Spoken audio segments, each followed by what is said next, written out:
Hey everybody, welcome back to another episode of the Powerful Women Rising podcast. I'm your host, Melissa Snow. I'm the founder and CEO of Powerful Women Rising. My company has two goals. One is to change the face of networking. I teach, speak, train, talk nonstop about how to network like a human and not like a salesy weirdo. I have found that networking is the simplest and most sustainable way to grow a business if it is done well. If you can do it in a way that is actually fun and feels good to you, but is also intentional and gets you results. And that is what I'm all about. I also run an online community for female entrepreneurs called the Powerful Women Rising Community. It is a combination of masterminds, networking, strategy, mindset, all the things. And today I am super excited that I get to share an interview with you that I did with one of the Powerful Women Rising community members, Sarah Stokes. Sarah calls herself a business breakthrough coach, but I feel like that simplifies it. She's so freaking much more. Like when we sat down to have this conversation, I was just like, I could keep talking to you forever and ever and ever and ever. She is just one of the most lovely human beings. If you watch this interview on YouTube, you will see what I mean. She just has the best energy and is such a great example of loving kindness with boundaries and knowledge of her worth. And this conversation was so fascinating. We talked about things that business owners are doing unintentionally to block their sales. And there are so many good insights in this interview that you probably have never even thought about before. And if you are someone who tends towards the side of overgiving, if you're someone like me who's like, I don't want to raise my prices because I want to be able to help everybody. If you struggle with like having a conversation with someone who can't afford your services, but you just believe so much in her and you want so badly to help her that everything in you is like, just let her do it for free, or like, just let her do it for 50% off. This is the interview for you. It is so fascinating, the things that keep us from making money and also that keep us from taking our money making to the next level. All of these thoughts that we have, all of these ways that we've been conditioned. And Sarah breaks down so many of them in this interview. It's so, so good. So as I mentioned, Sarah is a business breakthrough coach. Her company is called The Juicy Good Life. And she loves to unbury world changers from the mountain of shoulds that they are suffering under. She believes that when business owners have more joy, they have energy to change the world. Love it so much. Okay, here is my interview with Sarah. And after you listen, come join me over on Instagram because we're going to be chatting more about it. And I would love to hear some of your thoughts.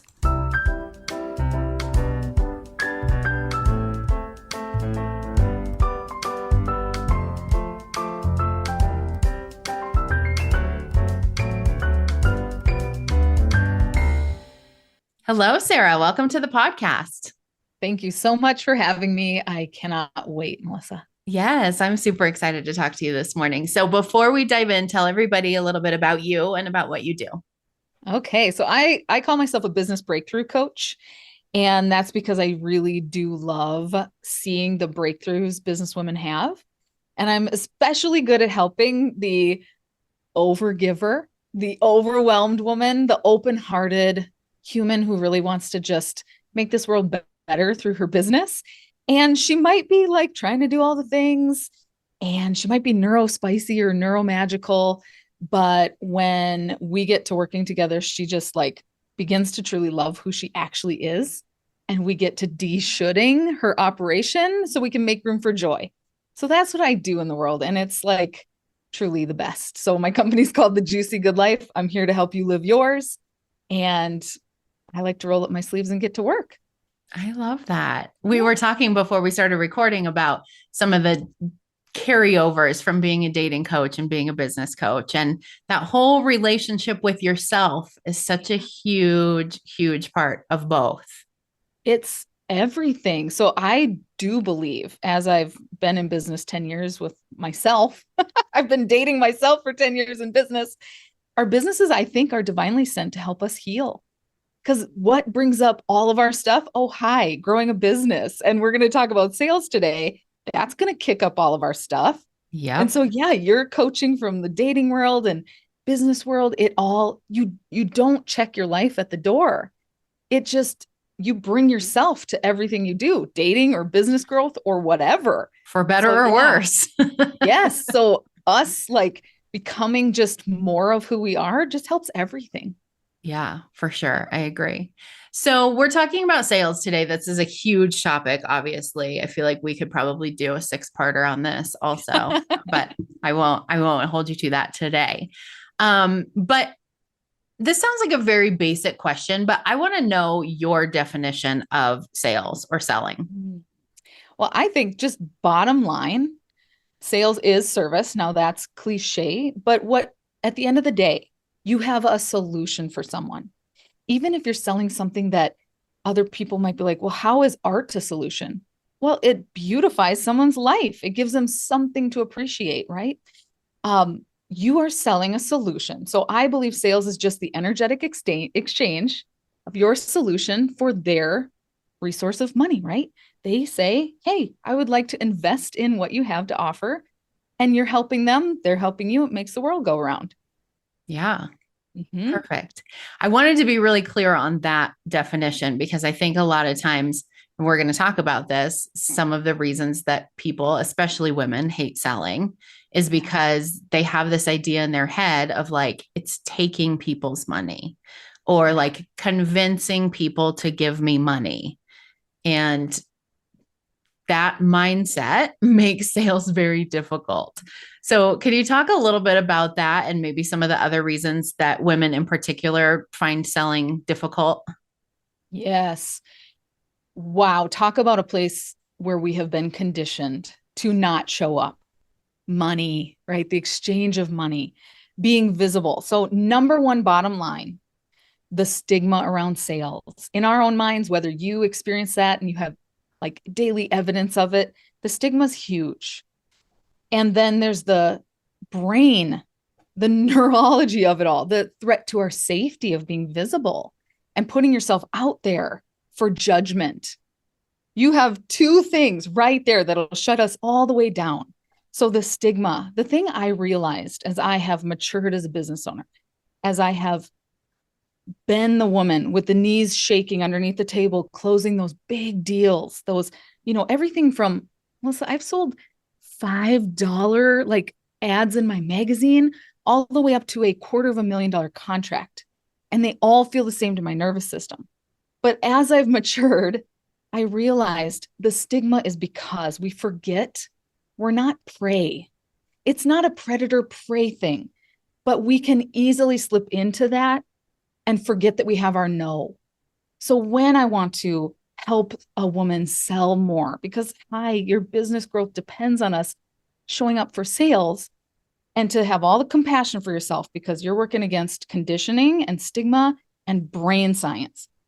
So remembering that you have your no, and so do they. Because when we're in accidental predator prey vibes, which nobody means to be, we forget we can say no. So then we hide from it. We hide from being sold to and we hide from selling. So that's where that service comes back in. We just forget that we actually have a solution. And when we're selling to people who don't need our solution, it feels bad. When we're selling to people who we can actually genuinely help, it's a whole different relationship. So the stigma is one thing, shuts us right down. Then the brain science of being visible is an actual old biological cave person threat. Because if you did it wrong, you were right, exiled from the tribe is what I'm trying to say. And so being judged feels terrible to our nervous system. So how do we protect ourselves? We just don't do it. We don't show up. We don't even say the things. We hide our solution because judgment feels worse to our brain than actually selling and receiving. And then there's the third part. I help people who are givers. We're not used to receiving, and selling is receiving at a new level. It's receiving in a new way. It's tied up in some of our biggest wounding, worthiness, enoughness. imposter syndrome. We could list it all day. And so it's getting our needs met in a way that we maybe aren't used to. We're usually the ones pouring out. So sales, I mean, take your pick. Those are big reasons why we hide. And I'm here to help in some way get us beyond that. Yeah. Yeah. With Those compassion. those are huge. Like I don't even know where to start with those three. I know. I know. And truly, start with the one that's most real to you. What feels most alive? Is it it's the stigma and the judgment? Or is it the receiving? Does that feel charged to you? Then start there and just add the compassion. Like, of course. I think the best words, and this was from one of my therapists, she said the words, of course you feel that way. And it was like the world opened to me. So if I can impart that to somebody who's like, yeah, I didn't even realize I don't like being in a conversation about sales because I forgot I have my no and that they have their no. And it makes no difference. It doesn't mean anything about me if this isn't the solution for them. And to just add compassion and say, of course we feel this way. Of course. Yeah. And being gentle with ourselves. Absolutely. And understanding that I think sometimes when we look at other people who are doing sales, it looks very easy for them. And, obviously we all know on social media, we're seeing like the very tip of everyone's iceberg. We don't see anything that's happening underneath, but we forget that when we're scrolling and we see other people selling and it feels like I am the only person who has so much mind drama about sales, right? So I think just remembering this is how we were created, unfortunately, many, many years ago in our caves, right? Where it was not safe to leave the cave. And so you had to just stay where you were or else. And you really were like rejection really was a life or death thing. And we can intellectually tell ourselves all day long, like, that's not a thing anymore. You're safe. Everything's fine. Just go sell your stuff. But we're also not all born knowing how to regulate our nervous system either. No. And that's a whole different thing. Yeah, it really is. And the thing that helps, I mean, aside from actual nervous system regulation tools, like do all the things, orient or give yourself a butterfly hug, those are real. And yes, please. Before a sales conversation, I want you to ground in the way that feels really good for you because, you're going to show up differently. Make it a safe environment for your nervous system because it's not naturally. So before I do anything, I'm oiling up or I'm putting my bare feet on the grass. And then tactically, and this is maybe getting ahead of myself, but tactically remember you have a solution. And so a lot of us are wired to be nurturers. You have a solution. You have a way to nurture someone. And our brain thinks we're talking to thousands of people, but really we're talking to one human at a time. And that can bring you back to more safety in your nervous system. Oh, I'm just talking to one human who actually needs this. And what if they woke up today? I like to say I help reduce suffering and amplify joy. What if they woke up today suffering?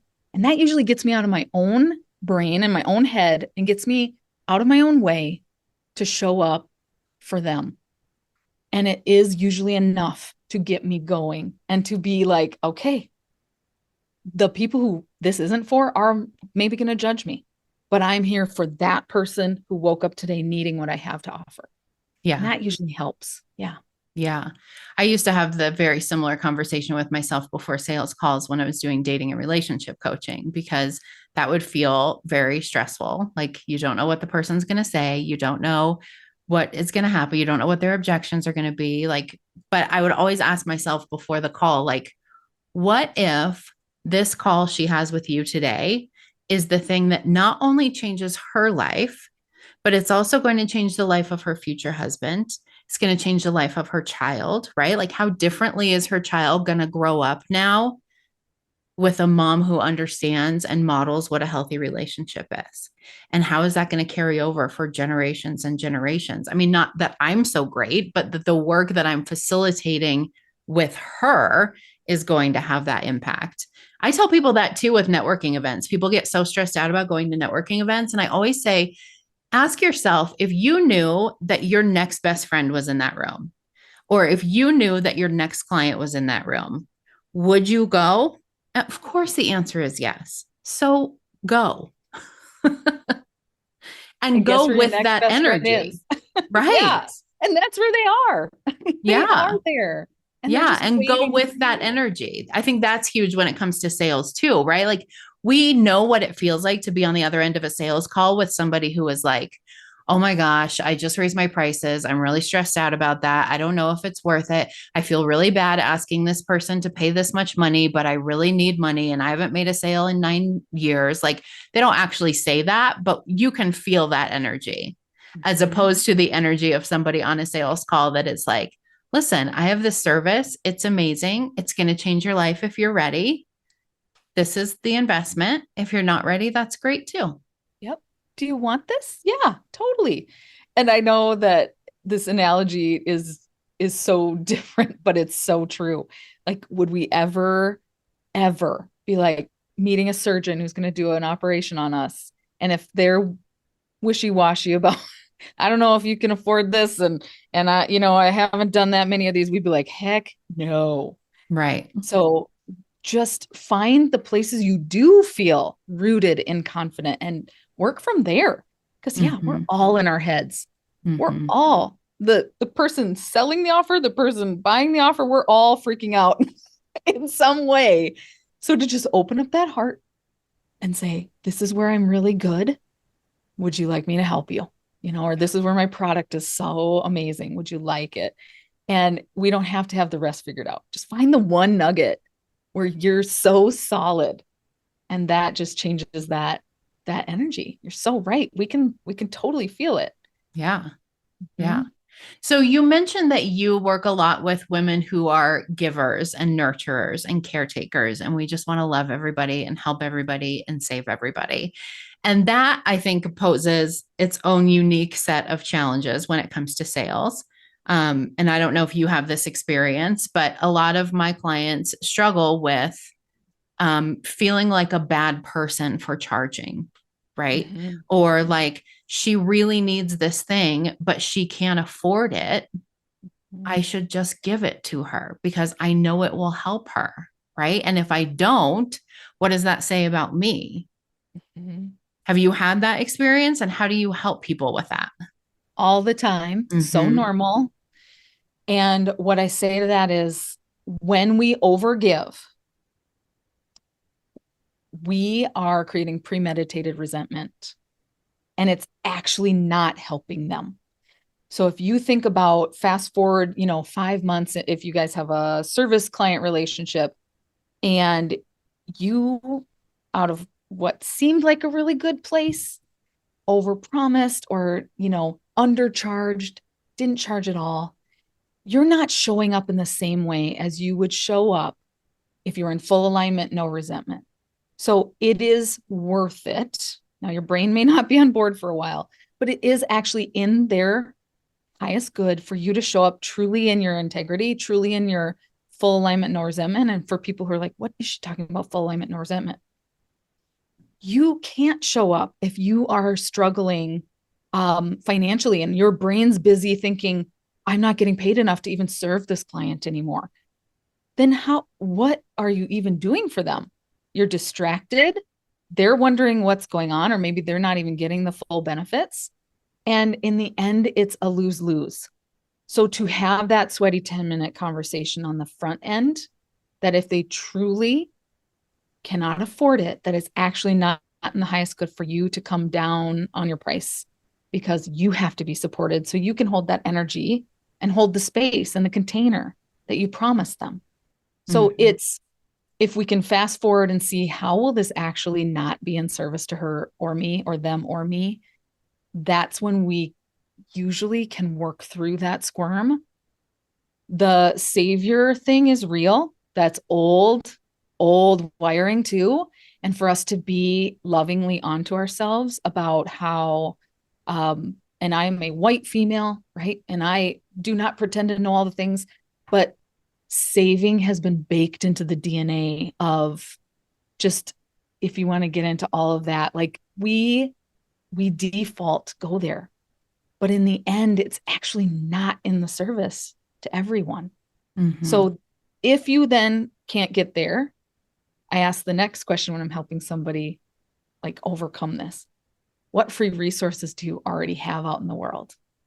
And a lot of times it's so much and we forget. So if that person actually factually cannot do it at this time, you can still serve them.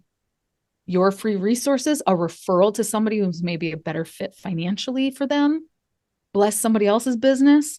There's a lot of ways to move through this. And then, of course, just keep walking yourself back home to what is true. If I don't have any money to support my mission, there is no mission. So in the end, it's a disservice to all my future clients if I undercharge for so long that I can't even make this business work. And that's when my heart just breaks. And I want to invite people to say, what's the long game? No money, no mission. So you're either resenting, you're shutting down, they're not even receiving the gift that is your service at full price. So it's a lose-lose. Yeah. Let's find the other. The win-win is way better for everyone. Yeah. No money, no mission. That's good. You had a lot of good little nuggets. Well, I learned that from the first CEO I ever worked for in business. And he ran a big nonprofit. And he said, Sarah, no money, no mission, because they could. The math just isn't math if you overgive. And then nobody gets the gift that is your business and nobody's helped. And think of, you talked about the ripple in the family. If you're stressed chronically because of money, because you're not charging an aligned amount, your whole world suffers. And then what are we doing? Right. What are we doing? So, yeah, I just invite people to work through that squirm. Yeah, that's really good. Why do you think that selling feels so sleazy to people? Is it the programming and this idea that especially as women, who are you to even ask for that? Whoa, talk about, I could get off on a patriarchy. This might be episode number 12. It might be. Sleazy is a thought. Do we want to keep that active? I mean, we can thank the media for poor used car salesmen across the world have gotten the worst rap. But then we've applied the old, just think of any movie where you saw the stereotypical sleazy car salesman. They were out to not serve you. They were out for themselves. And yet then we've just applied it like a nice coat of paint to everything we've ever done. It's just not true. So ask yourself, is that even true? Am I in any way actually sleazy here? And you might find something that isn't cool. And we're going to knock that all the way off. If for some reason we're acting in a way that isn't cool and we're actually not in service and we're in taker energy, just stop. Get rooted back into why do you do this thing you do? Why do you create this thing you have? And when we're rooted back into the thing we actually got into business to do and help people with, sleazy just doesn't even have room. We don't even have room for sleazy. So that is possibly just a thought that's just no longer serving us. You can look at all the examples in your life where you feel like it's true, where people are sleazy, and just say, is that me? Am I showing up like that? And it's probably no. And then just ask yourself, what is true? What is true about the way I serve and sell? And maybe you're going to find yourself like, oh, I'm hiding actually for fear of being called sleazy. And then let's go ahead and just myth bust it. Who in your life would actually call you sleazy? If you're truly not sleazy, where are you? Who's the they that would call you sleazy that you're worried about? And on any planet, are they your ideal client? On any planet, are they anyone you'd want in your circle? No. So then you go, oh, okay, that's just me keeping myself safe. And oh, I've forgotten that I'm actually here to serve in this way that is my business. Does that answer? Yeah. I mean, I think intention is the biggest differentiator. And that's what I talk about when I talk about networking too, right? Like if you're going to a networking event with the intention of growing your network with the right people, you're going to show up very differently and you're going to have a very different experience than if you're showing up to a networking event like, oh, I got to meet as many people as I can. I got to collect a certain number of business cards and I got to find somebody who wants to buy my thing. Like that's a very different energy. And so I love what you're saying about doing some of the prep work before you get on a sales call so that you are in that mindset of like, I'm here to serve. I have something amazing, whether it's a product or a service that can really help this person. And I'm just here to share the details of it with her. I'm just here to share with her how it can help her, what it would look like for her to become a client, and to help her make a decision if she wants my help making a decision. And that's it. That's going to feel very different, not only to the person that you are on a sales call with, but it's going to feel very different to you too than if you'd showed up to that call with like, oh my God, I know because I've done this. The sales call where you're in the space of like, if I don't make some money right freaking now, I'm going to die. Yes. And yeah, that's They don't real. go well. Spoiler No, alert. no, they don't. And it's real. Like, we don't want to pretend like sometimes we're showing up with an empty bank account and that feels terrible. And you're only going to get more empty bank account. So, my plea is when you're in that, oh crap, money energy, we got to do 10x the grounding, 10x the like mental prep work to get our own brain out of scarcity and into, oh yeah, truly the way home for all of us. My bank account and their life is for me to be rooted back in the truth of what it is I do for them. Mm-hmm. And it is not easy when you're opening that app and your whole like body is shaking. I have been there. I get it. And it's kind of like drunk driving.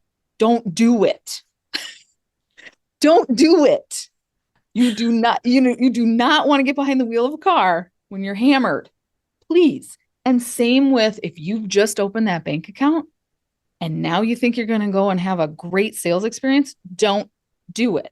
Now, this is not permission to just never do it again. You're going to sober right up, right? To use this analogy, you then just, all right, I'm going to milk it. Sober up, get grounded.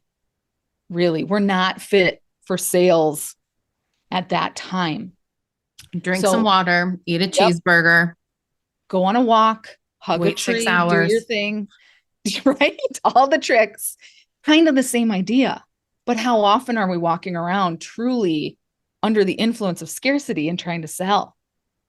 All the time. And I'm getting goosebumps of like compassion. Been there. Ground. Our brain says we don't have enough time. That is the opposite of true. It's just we're multiplying by 0 when we show up like that.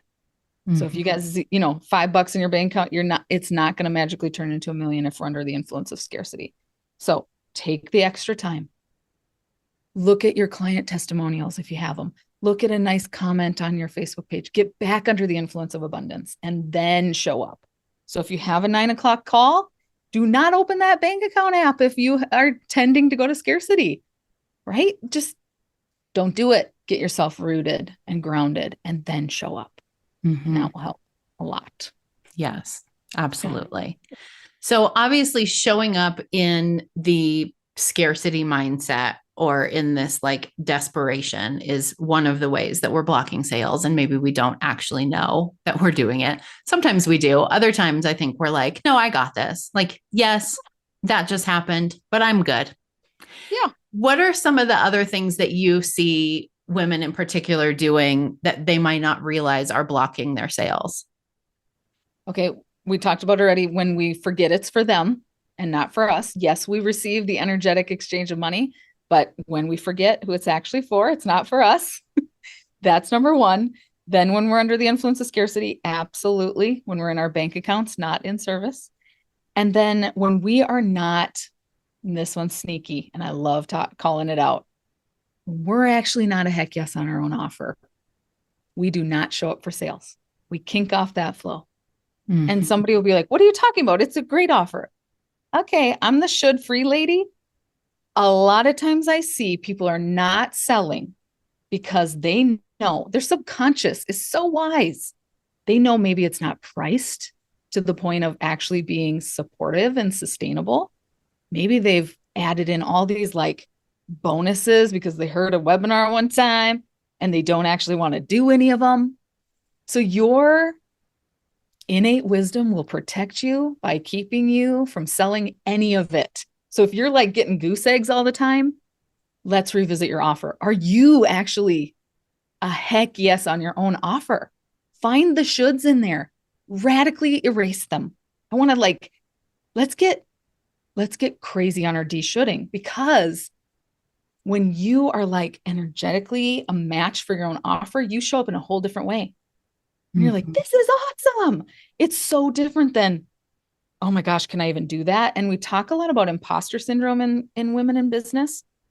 And half the time I'm curious if it's really just we've overloaded our offer with stuff we don't even want to do. And then we're feeling like an imposter because we're just actually not an energetic match for it. This is not our hell yes. So why would we want to sell it to anybody? We don't actually want to do it. Or it's not priced at a place where it's an easy yes. So that's a sneaky one that I think once the boxes are checked on our neat little offer and we made the website or the landing page, we don't think we can go back and edit. This is your invitation. If you're not feeling like you want to show up for sales, let's look at it. Absolutely. Are you in love with this thing? Are you like, this is going to be easy for me? Not that it's always easy, but this is an easy yes for me to show up in the world and do. Then watch how your sales change. Yeah. We were talking about it before this call with the Powerful Women Rising community. And I was telling you, I launched it last January and I thought like, this is going to be so great. We're going to do this, this, this. And if they sign up, then they get this. And we're also going to do this and this thing. And I was like, it's going to be so amazing. And I really like truly believed that. And then I started with like 31, I think, founding members. They all paid for 6 months up front. At the end of the 6 months, I'll be real here, people. 3 people continued on of the 31. And I was like, okay, something did not go the way that it was supposed to go, clearly. And so I did. I had to go back and look at that offer and like what I was including in the community, which was a lot of stuff that I thought, oh, I should do this. I should do this. I saw a webinar that said you should have a X, Y, and Z bonus. That's why I laughed when you said that. I was like, oh, call out. Thanks. And like, there was just so much stuff in there that like, I didn't want to do. They didn't really want, like, even if I had done it in like so much joy and love and excitement, they still were like, this is not really what we came for. And so like completely revamped the offer and relaunched the community in a totally different way, just thinking about what is it that they're telling me that they want and what is it that I am loving doing. Those were the only 2 questions. And it has been so much more successful since then for a lot of the reasons that you're talking about, right? Like even when I show up to the calls, there's not one call in the Powerful Women Rising community that I feel like, oh, I have to go do this call. Like every time I'm like, yes, it's Thursday. We're doing this. Like, I can't wait to see my girls and I can't wait for this call. What are we going to talk about? And like, it's just, it takes on a momentum that it didn't have before. Yes. I'm like clapping and cheering over here. Totally. You lived it real time. And yeah, listening to your clients too. The thing is, we've been told the customer's always right. The second part was so powerful for me to hear you say, because you had to want it too.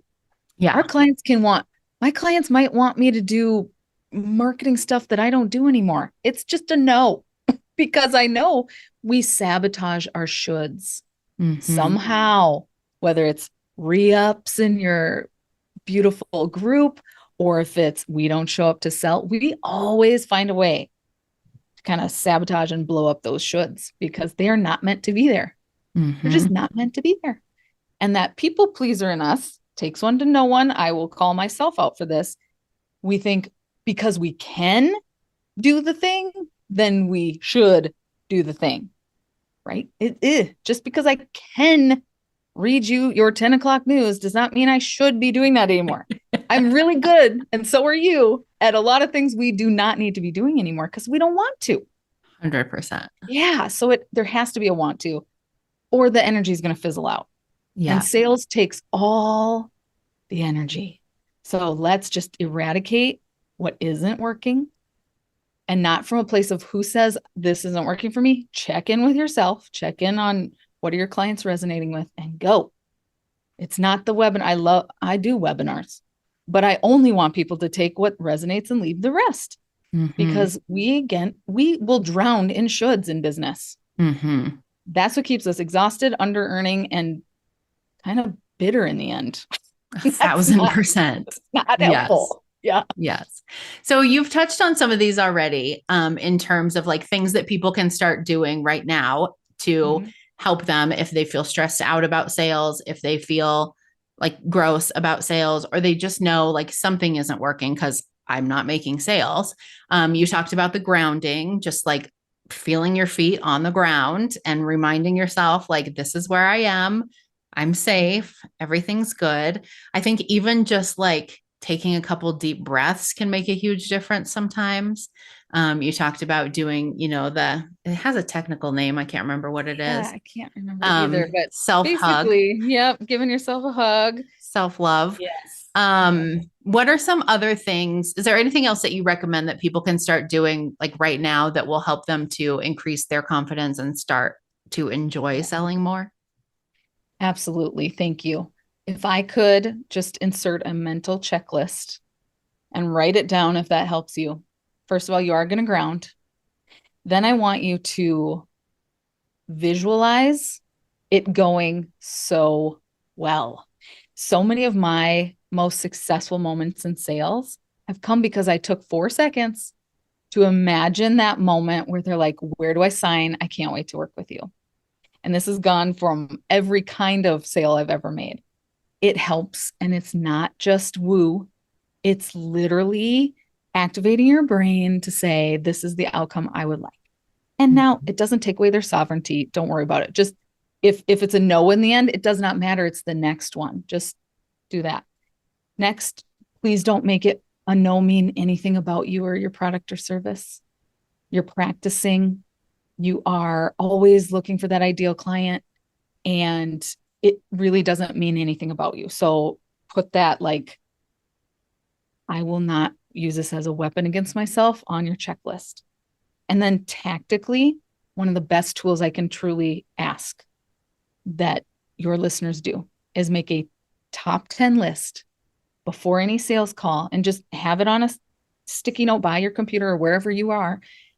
The top 10 ways their life is made better when they buy from you. And this is everything. And now I've done lots of these over the years. I use this all the time in my own life. My clients use it. And your brain will protest, especially around like the third or fourth. It's going to be like, I don't have anything else. That's just not true. Everything counts. It all works. You talked about the ripple effect of your coaching. You have at least 10 ways that you make their life better. And when you know this list, your heart changes. And it cannot be in anything but service, because who are we to prevent those beautiful ripples in the world? So that top 10 list is huge. Plus, I used to own a marketing agency. This is your content like chart right here. Take one a day and riff on it. It's so beautiful for your business, but your brain's not going to want to do it. So just know that, watch the resistance, love yourself through it, and say, this will make a huge impact on the sales in my business. And talk to one person at a time. That's the last thing I want to say is, when we think of social media or a networking meeting, we're really only talking to one human at a time. And it's so much more impactful when we do that versus like trying to broad brush the whole social media universe. It's actually just one human looking at our phone at a time. One human in that networking meeting that's really magnetized to you. And that calms you all the way down. One human at a time. That's how businesses are built. One at a time. So that would be my list for you. That's so good. That's so good. I'm going to make my own top 10 list. Please do. Yes. I wrote it down. Yes. It's really transformative. It's a game changer. Yeah. Yeah. Thank you so much. This has been amazing. If people want to connect with you further, I want to keep talking to you for like 3 more hours, but I can't. But if anybody else wants to connect with you for 3 more hours, no, just kidding. She has boundaries. She has her no. What is the best way for them to get in touch with you to learn more about all the fabulous things that you do? Okay. So I am mostly on Facebook. That's my front porch. All the others are kind of a should, so I just own it unapologetically. I am on all the socials, the Juicy Good Life. You can find me there, but I am most myself and at home at the Juicy Good Life on Facebook. And that's where you can really just feel less alone in business. It's a place for you to feel like you're talking to your front porch best friend too. And yeah, that's where I can invite you to work with me if you feel called. If I have that solution for you, there's my resonant sales pitch. I have de-shoulded my operation. I am not going to offer you anything that I don't fully want to do that is in the highest service for the women who are meant to work with me too. So yeah. I love it. Awesome. I will put the link for your Facebook in the show notes so everyone can connect with you. And thank you again. You're just such a lovely human. We love having you in the Powerful Women Rising community and appreciate you sharing all of your, not all of, a tiny, tiny bit of your wisdom with us today. Thank you, Melissa. I appreciate the opportunity.